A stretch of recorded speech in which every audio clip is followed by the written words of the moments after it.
은혜에 대해서 우리가 함께 생각을 해볼 겁니다. 자, 오늘은 좀 내용이 복잡할 수도 있는데요.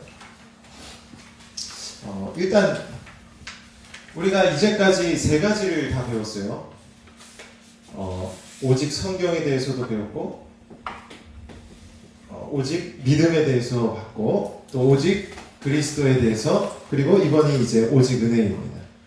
다음 주까지 하면 오직 5가지 오직이 전부 다 끝나는데요. 일단 오직 은혜를 우리가 한번 생각해 보면, 여러분들이 은혜라는 말을 우리가 아주 자주 사용을 합니다. 그러니까 뭐 설교 시간에도 저 은혜 받았어요 라고 이렇게 얘기를 하고, 또 우리가 뭐 사는 게 다 하나님의 은혜입니다 라고 은혜라는 말을 정말 자주 우리가 사용을 하지만, 사실 여러분들이 은혜라는 말이 무슨 의미인지를 알고 계신지 사실 잘 모르겠습니다.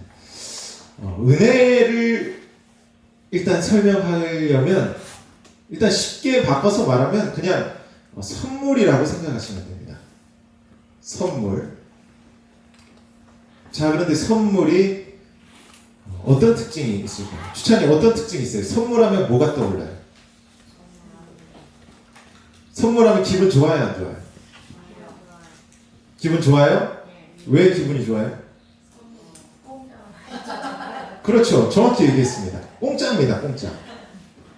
물론 주는 사람의 마음도 중요하죠. 그렇지만 우리가 합리적으로 생각했을 때 일단 선물하면 공짜라는 겁니다.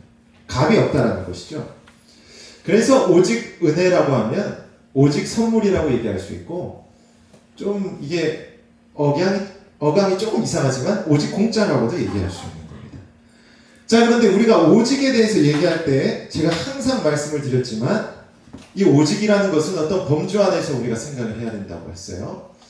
그래서 오직 은혜도 마찬가지로 이것은 1차적으로 구원의 범주에서 먼저 생각을 해야 한다는 겁니다. 그러니까 구원에 있어서 오직 하나님의 은혜라는 것이죠. 이게 우리 개신교회의 교리에 있어서 아주 중요한 교리입니다. 이 오직 은혜.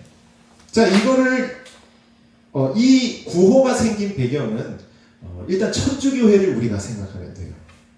제가 오직 믿음 할 때도 설명을 드렸지만, 천주교회는 구원에 있어서 믿음과 행위를 강조한다고 했죠. 더 복잡하지만 간단하게 얘기하면 믿음과 행위입니다. 자, 그래서 도식을 좀 그려보면 하나님이 있고 사람이 있으면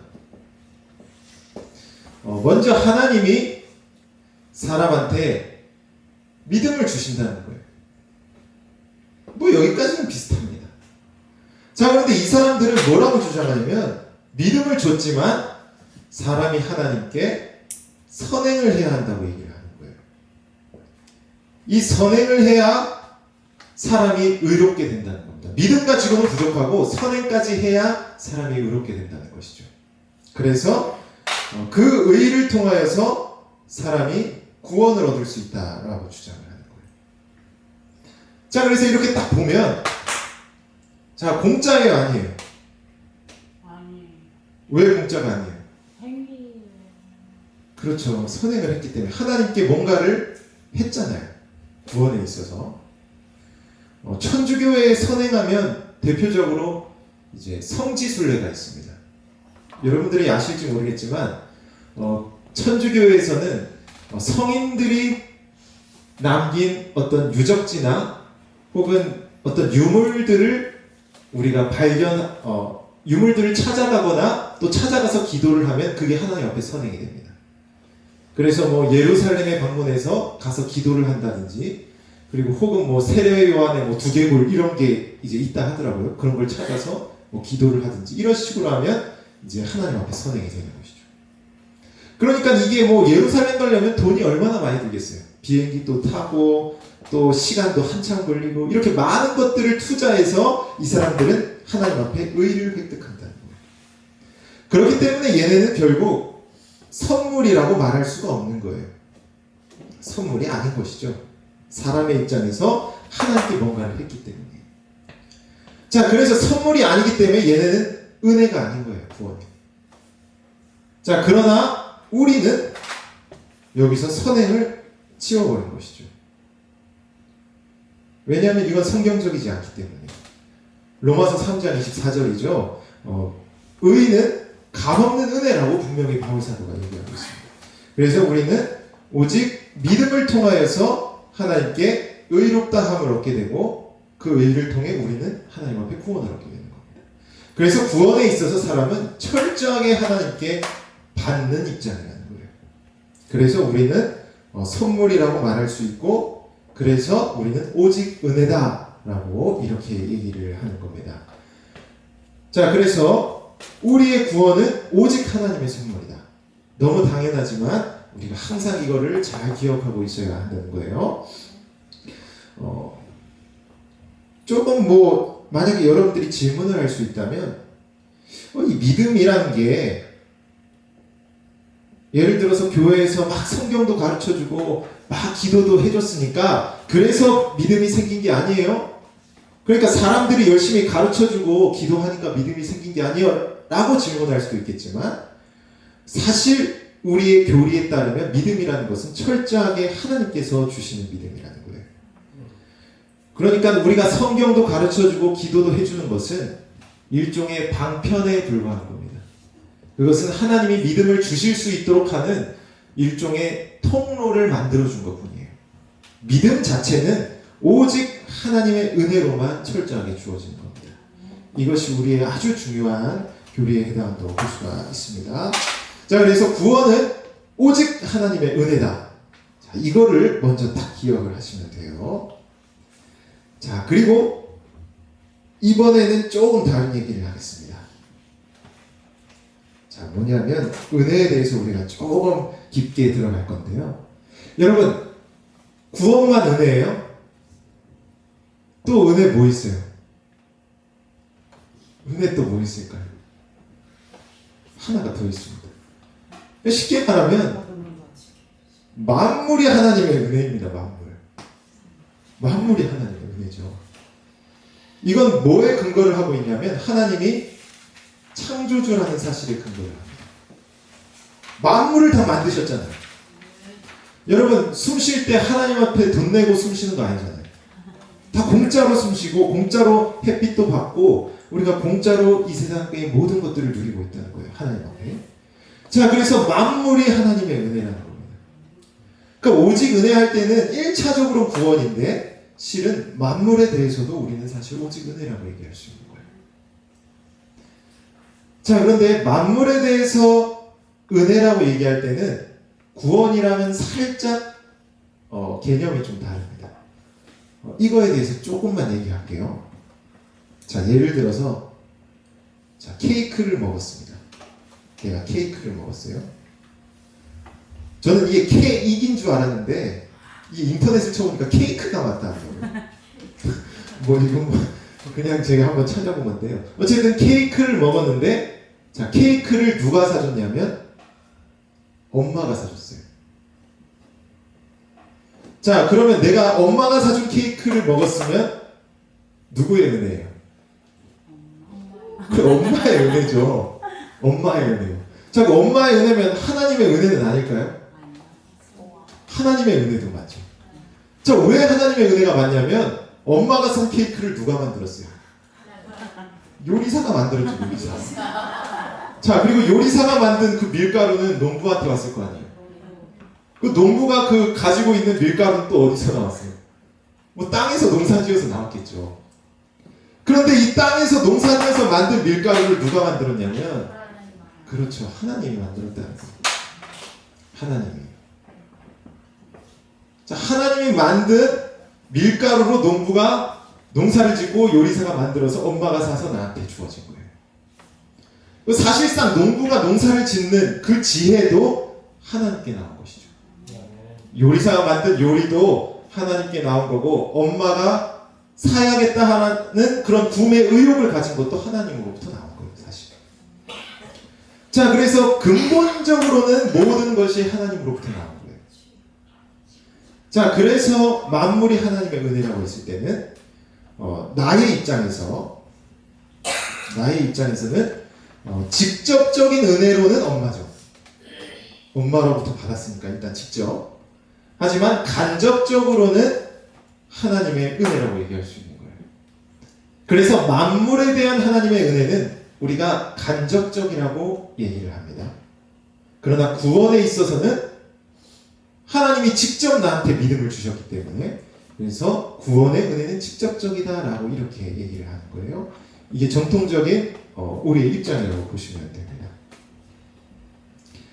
자, 그래서 이렇게 구원에 대한 은혜와 만물에 대한 은혜가 둘 다 은혜이지만 약간의 차이가 있는 것이죠.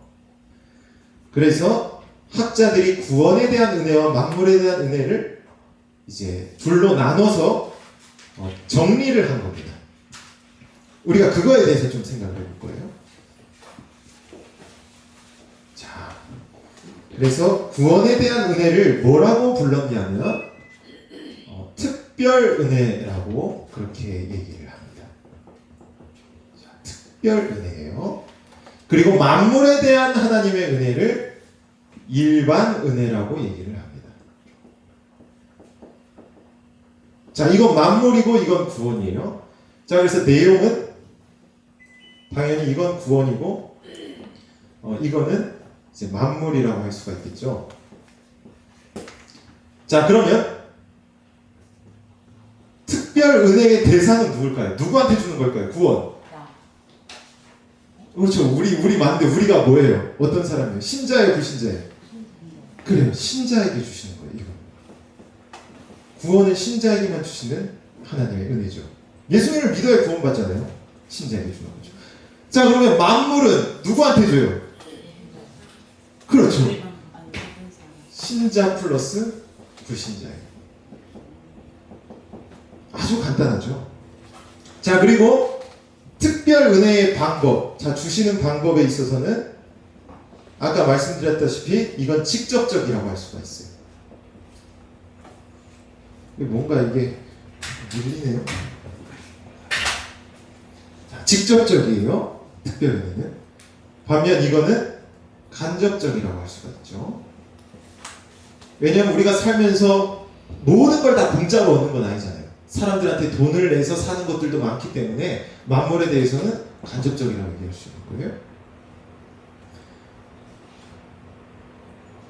자, 그런데 뭘 얘기하려고 했는지. 아, 그렇죠. 자, 특별 은혜의 유익과 일반 은혜의 유익에 대해서 또 학자들이 정리를 해요.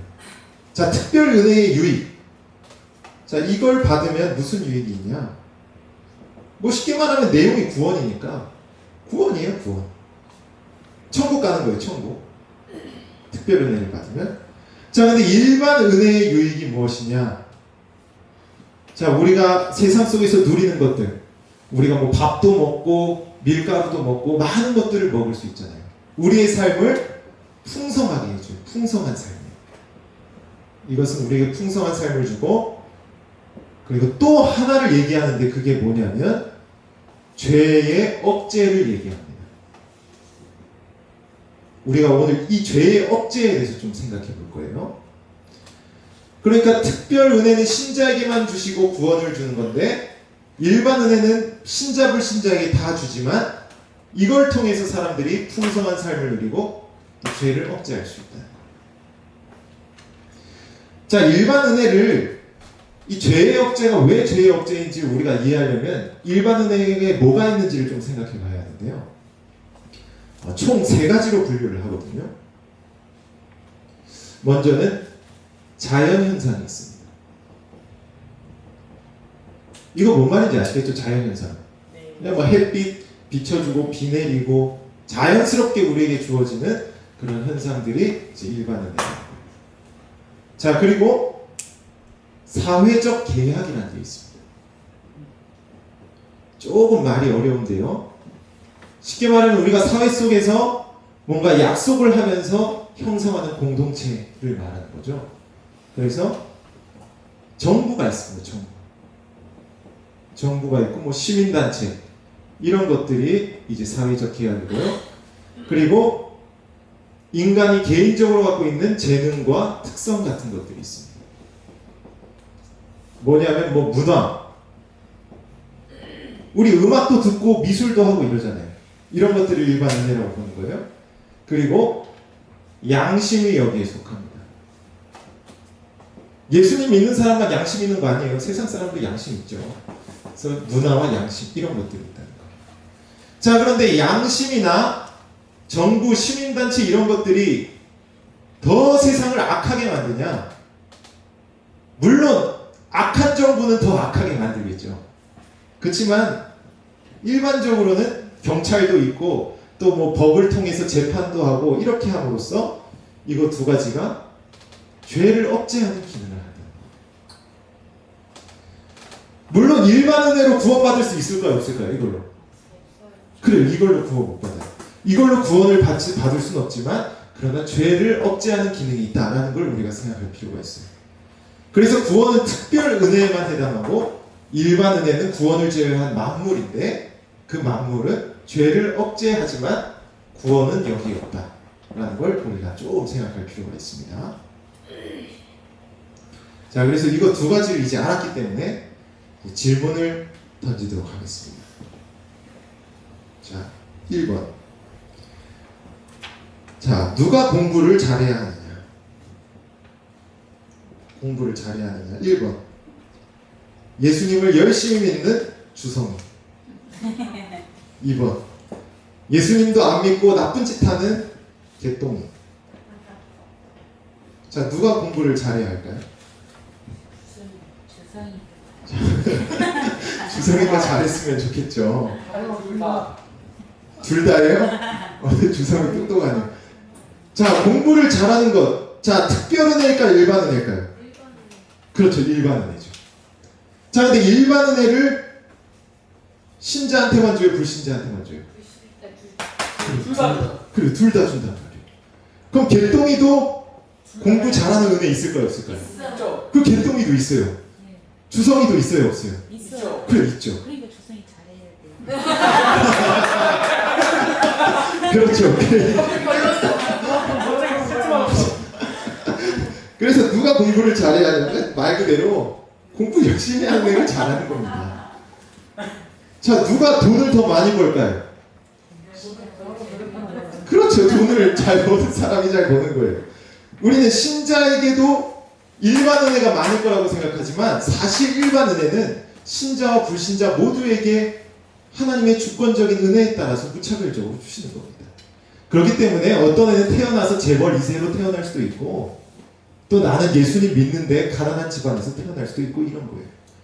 근데 그걸 가지고 우리가 하나님 나 예수님 믿는데 왜 은혜가 이것밖에 안 돼요? 라고 우리가 함부로 얘기할 수 없는 것이 일반 은혜 범주에 속한 것은 신자 불신자 모두에게 하나님께서 주시는 은혜이기 때문에 그것은 하나님의 뜻 안에 있기 때문에 우리가 함부로 그것에 대해서 하나님께 도전할 수는 없는 겁니다. 자, 그렇지만 신자는 일반 은혜에 있어서는 세상과 다를 바 없지만 우리에게 뭐가 있어요? 그래, 특별한 은혜. 우리는 천국을 유업으로 받을 사람입니다. 그 사실 때문에 우리는 불신자보다 하나님께 훨씬 더 감사를 해야 한다. 그래서 우리가 너무 이 은혜라는 것을 우린 양적으로 생각을 많이 해요. 뭔가 일반 은혜의 양이 나는 더 많아야 된다라고 생각을 하지만 사실 이렇게 교리적으로 따져봤을 때는 양보다 우리는 질적으로 좋은 은혜가 있다는 거예요. 이 구원해주는 특별 은혜가 있다는 것, 그것을 우리가 기억할 필요가 있습니다. 자, 그 다음에 마지막입니다. 이제 마지막으로 좀 생각해볼 문제가 있는데요. 자, 이 일반 은혜가 죄를 억제한다고 제가 말씀을 드렸어요. 자, 그러면 죄를 억제하니까 자, 만물에 대해서 뭔가 만물이 좋은 걸까요? 나쁜 걸까요? 지금 일반 은혜에 따르면. 그렇죠. 좋죠. 죄를 억제해 주니까. 자, 그런데 이 일반 은혜라는 이 교리를 물론 칼빈이 먼저 얘기했는데요. 이거를 좀 더 구체적으로 이렇게 만들어낸 사람이 누구냐면 네덜란드에 있는 아브라함 까이퍼라는 학자입니다. 뭐 이름까지 알 필요는 없는데요. 대단히 유명한 학자예요. 이 사람이 목사님인데 이제 수상까지 했습니다. 대통령까지 했어요. 네덜란드에서. 대단한 사람이죠. 내가 예전에 얘기해 준 적 있어요. 자, 이 사람은 이 일반 은혜라는 이 교리를 더 체계화시키고 대단히 이걸 강조를 많이 했어요. 그러니까 쉽게 말하면 이걸 찬성한 사람입니다. 자, 근데 시간이 흘러서 이 까이퍼가 주장한 일반 은혜를 반대하는 사람이 나타났습니다. 그 사람이 이제 클라스 스킬더라는 학자인데요. 자, 이 사람은 반대를 한 거예요. 자, 왜 까이퍼는 찬성을 했고 클라스 스킬더는 반대를 했을까요? 우리가 역시 질문을 던져서 한번 생각해 봐야 돼요. 자, 이번엔 자, 컴퓨터입니다. 자, 컴퓨터 특별 은혜예요, 일반 은혜예요? 일반. 이거 구원받을 수 없어요, 이걸로. 일반 은혜예요. 자, 근데 컴퓨터가 죄를 억제할까요? 아니요. 당당하게 얘기해. 그러면 죄를 억제할까요? 오히려 죄를 짓게 만들까요? 오히려 되게 좋구나. 오히려 죄를 짓게 만든다. 주성이는 어떻게 생각해요? 주성이가 그토록 원하는 컴퓨터가 죄를 억제시켜줄까요? 그건 아닌 것 같은데. 아, 그건 아닌 것 같아요. 사주면 안 되겠는데? 자, 이런 문제가 있는 거예요. 자, 무슨 말이냐면 까이퍼 시대에는 이게 그 시대적 배경과 관련이 있는 거예요. 여러분, 이 시대에는 막 경제도 발전하고 사회, 과학, 문화 모든 게 발전하던 시기예요. 이게 1920년대 1900년대 초인데요. 그러니까 모든 게 발전하는 시대다 보니까 모든 것이 좋게 보이던 시대예요. 이 시대는. 와, 하나님이 우리에게 이제 과학을 더 발전시켜줘서 이제 비행기도 탈 수 있고 막 우리 이제 KTX도 탈 수 있고 하면서 막 기뻐하던 시대. 그래서 일반 은혜, 만물에 대해서 되게 좋게 얘기를 한 거예요. 자, 그런데 시간이 흐르면서 어떤 사건이 여기 터졌어요. 오늘 설교 시간에도 나온 사건. 뭘까요? 그래요. 세계대전이 터졌어요. 자, 과학기술이 발달하면서 좋은 것만 있냐? 전쟁을 일으켜가지고 수백만 명이 막 죽고 이랬던 거예요.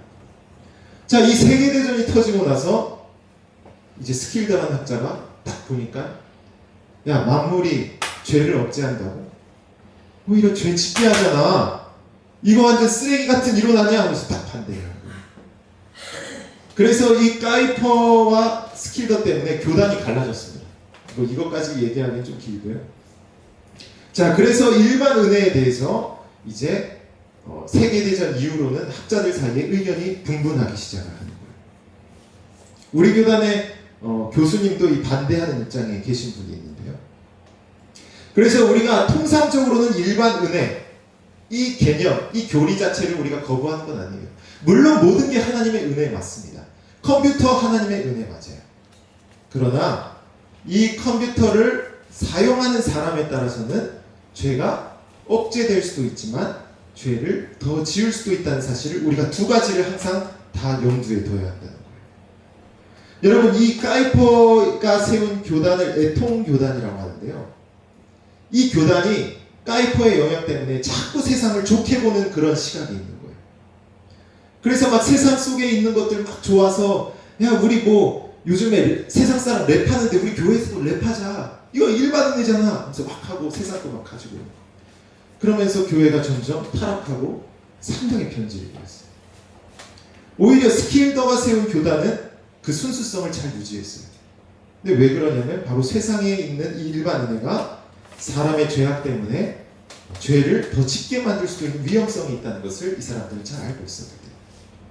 그래서 우리가 일반 은혜에 대해서 물론 그것 자체는 하나님의 은혜이지만 우리가 죄인이기 때문에 우리가 연약하기 때문에 우리가 어떻게 그걸 사용하냐에 따라서 때로는 독이 될 수도 있고 약이 될 수도 있다는 것을 우리가 잘 생각하고 균형 있게 그것을 분별해야 한다는 거예요.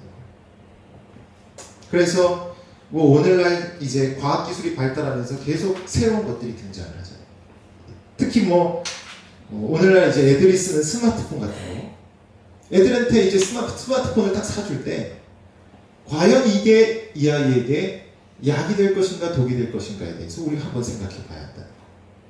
이제 뭐 VR 시대가 오고 뭐 이제 막 가상현실 시대가 도래할 수도 있는데 그때도 마찬가지죠. 그게 정말 하나님 앞에서 선이 될 수 있는가 악이 될 수 있는가에 대해서 우리가 함께 생각을 해야 한다는 거예요. 그래서 일반 은혜라는 것, 이것이 물론 하나님의 은혜이지만 이 죄악된 사람에 따라서 때로는 악용될 수도 있다는 것을 우리가 항상 기억하시면 되겠습니다.